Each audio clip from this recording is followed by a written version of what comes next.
Hello everyone, welcome to my channel Purnima star achiever.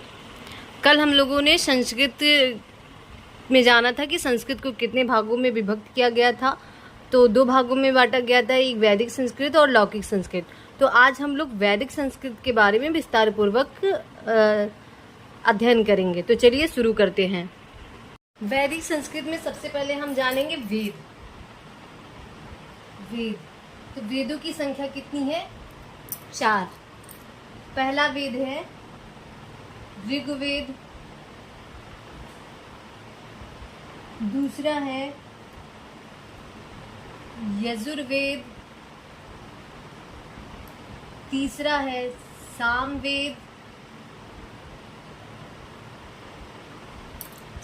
Samaveda, चौथा है अथर्ववेद।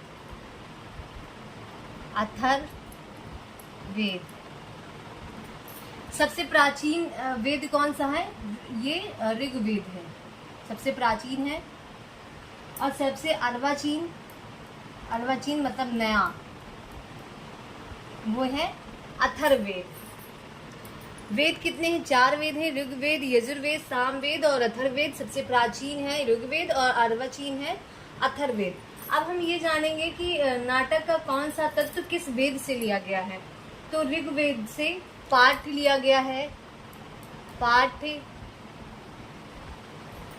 लिया गया है, कथोपकथन लिया गया है, कथोपकथन लिया गया है और संवाद लिया गया है। यजुर्वेद से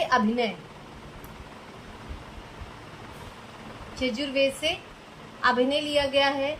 सामवेद से स्वर गान संगीत, स्वर लिया गया है, गान लिया गया है और संगीत लिया गया है। अथर्ववेद से रस, औषधि,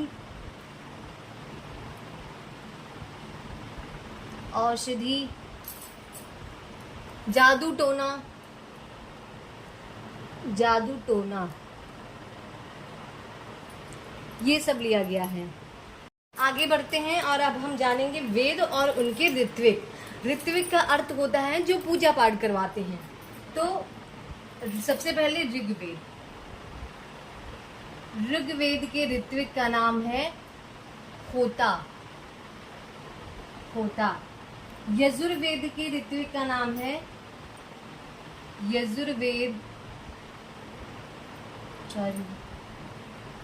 यजुर्वेद के ऋत्विक का नाम है अध्वर्य।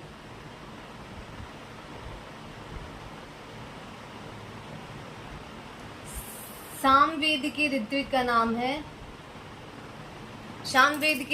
नाम उद्गाता। और अथर्ववेद के ऋत्विक का नाम है ब्रह्मा।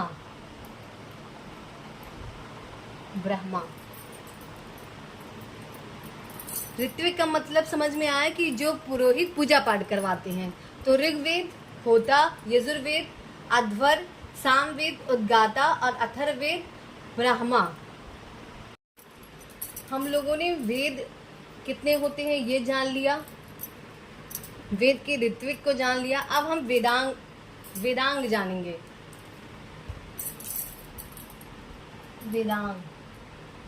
वेदांग की संख्या है 6। पहला क्या है? शिक्षा। ध्यान रखिए कि इनका क्रम व्यवस्थित होना चाहिए। पहला है शिक्षा, दूसरा है कल्प,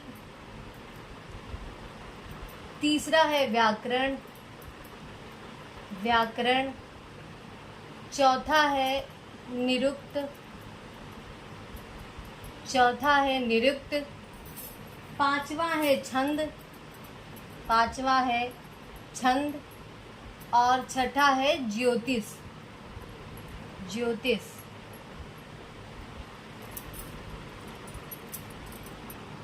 पहला शिक्षा, दूसरा कल्प, तीसरा व्याकरण, चौथा निरुक्त, 5वां छंद और छठा ज्योतिष। ये है वेदांग। अब पूछा जाता है कि कौन से वेदांग को वेद का क्या कहा जाता है। तो सबसे ज्यादा जो पूछा जाता है तो व्याकरण का पूछा जाता है। तो व्याकरण को वेद का मुख कहा जाता है। व्याकरण को वेद का मुख कहा जाता है। कल शिक्षा को कहा जाता है घ्राण। घ्राण, घ्राण मतलब नाक या नासिका। नाक या नासिका कहते हैं। शिक्षा को वेद का घ्राण कहते हैं या मतलब घ्राण को ही नाक या नासिका बोलते हैं। कल्प को हस्त कहते हैं। कल्प को वेद का हस्त कहते हैं और हस्त का मतलब होता है हाथ। फिर आता है निरुक्त। तो निरुक्त को वेद का श्रोत कहते हैं,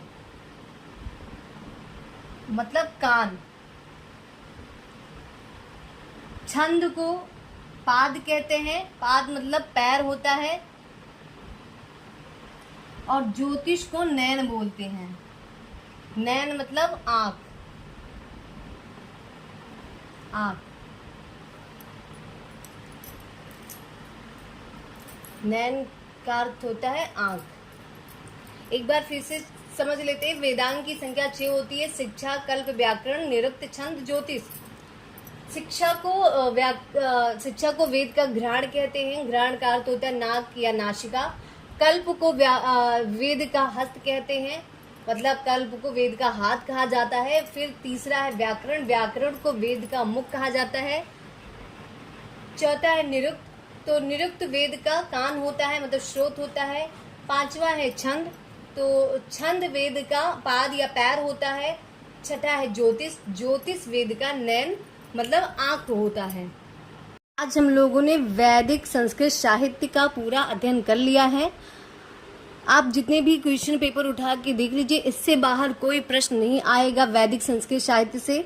तो जितना मैंने पढ़ाया है आप अच्छे से उसको ध्यान से पढ़ लीजिए, क्योंकि इससे बाहर कोई भी प्रश्न नहीं आएगा। कल हम लोग लौकिक संस्कृत साहित्य पढ़ेंगे। आज के लिए बस इतना ही। ऐसे ही मेरी वीडियो को पाने के लिए मेरे चैनल को सब्सक्राइब कर लीजिए, बेल आइकन प्रेस कर लीजिए, जिससे मेरी वीडियो की नोटिफिकेशन आप सभी तक पहुंचती रहे। और कमेंट करके ज़रूर बताइए कि आप सभी को मेरा वीडियो कैसा लगता है, और मेरी वीडियो को ज़्यादा से ज़्यादा शेयर कीजिए। धन्यवाद।